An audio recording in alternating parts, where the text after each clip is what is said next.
One of the reasons this plant is still kind of in the shadows, it has not been available to study it in a science format because it's been illegal. Jamila Owens-Todd is changing the way people think about medical marijuana. Education is part of her job as the general manager of a cannabis dispensary. And her knowledge is especially important as adjunct instructor at St. Louis University in the School of Professional Studies. I'm a naturopathic doctor. The class that I teach is cannabis pharmacology.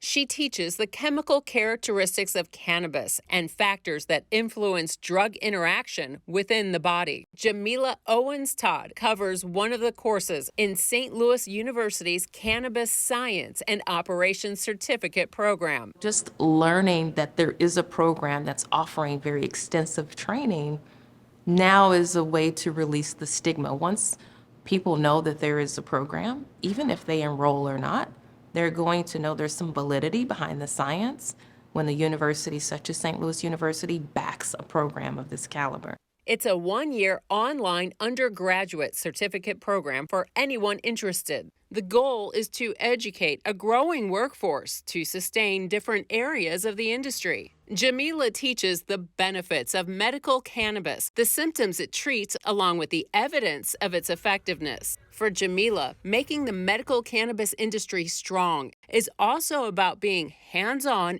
in the dispensary, working directly with people. Jamila is the general manager, and this dispensary is unique. The Luxury Leaf in St. Louis is the first Black-owned medical cannabis dispensary in Missouri. Adrian Scales-Williams is the proud owner, happy to help people. To let people that look like me know that it's okay to buy products in a dispensary, and that there's a dispensary owner that will help them with either understanding how to consume, dose, and also helping them with the education piece about the benefits of the plant. And she's proud of Jamila's leading role. What's important to Luxury Leaf is to offer education.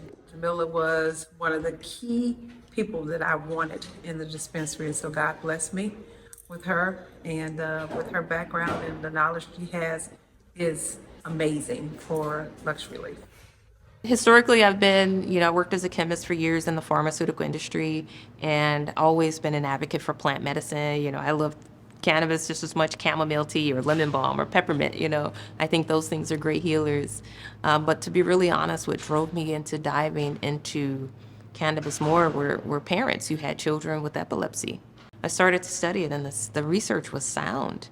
And then I saw these children coming with, 20 to 30 seizures per day being reduced down to 1 per week.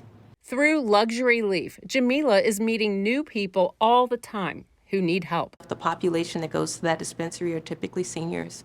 I would say the age is usually 55 and older. A lot of the patients are saying, I don't want that high feeling, I just want my pain to go away, or I'm struggling with insomnia. I've been on 3 different sleep meds and it's not helping. One of the things that's happened since the legalization of medical cannabis, there's been a 25% reduction in opioid use. And so we see patients who their doctors may have suggested opioids and they're just absolutely not having it. Jamila is now excited about SLU's new Cannabis Science Certificate. SLU is offering a medical cannabis science and therapeutic management graduate certificate. We have a focus and a need for doctors, nurses, educators, law enforcement, social workers in medical cannabis science and therapeutic management program. Folks who work with people who self-medicate with medical cannabis on a daily basis for whatever their ailment may be, so that they can teach those folks about the therapeutic benefits. It's important because it is now medical in the state, any state where you have medical cannabis. I think it's important for doctors to at least learn. And learning does not necessarily mean the doctor becomes an advocate. So I'm also, understanding of a doctor saying I don't support it. But if they learn more about it, then they can make an informed choice as opposed to just negating it because the information is lacking.